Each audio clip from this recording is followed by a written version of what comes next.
June 14th, Flag Day, President Trump's 80th birthday, and the 250th anniversary year, the greatest nation in the history of the world.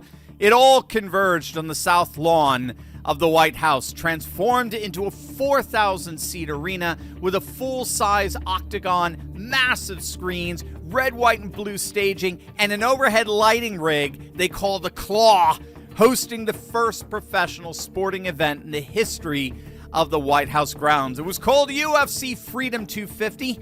President Trump and Dana White walked out together from the Oval Office down through the White House cage side as the U.S. Marine Band played Hail to the Chief, and 4,000 Americans who had been waiting for this moment absolutely lost their minds with joy. And then Zac Brown stepped to the microphone and sang an unforgettable Star-Spangled Banner. And when he hit that final note of Home of the Brave, the Blue Angels and the Thunderbirds roared overhead in formation. It was simply glorious. And keep in mind, it was all preceded by an amazing fireworks show after the official weigh-in the night before. So the whole weekend in D.C. was literally Olympic.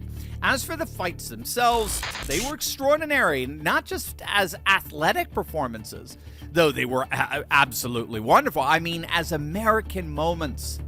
Fighters got to walk into the arena from the Oval Office itself, draped in the American flag, and giving us iconic moments like this one.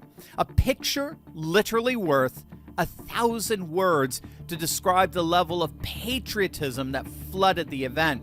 Every single fight on this card ended by either knockout or technical knockout. Every single one in an arena packed almost exclusively with active duty service members and first responders who had been given the prime seats on the South Lawn. Medal of Honor recipients walked out with the fighters. I mean, seriously, think about fighters joining fighters. The men and women who bled for this country, who gave everything they had in its defense, walking side by side with the best fighters in the world on the grounds of the People's House in front of a crowd chanting USA, USA. Fighter Michael Chandler walked in the octagon alongside 101-year-old Medal of Honor recipient Royce Williams, a man who during the Korean War, in a single engagement, shot down 4 Soviet aircraft in an incident so classified it was kept secret for decades. 101 years old, walking under the South Lawn of the White House with 10,000 people on their feet. This is America.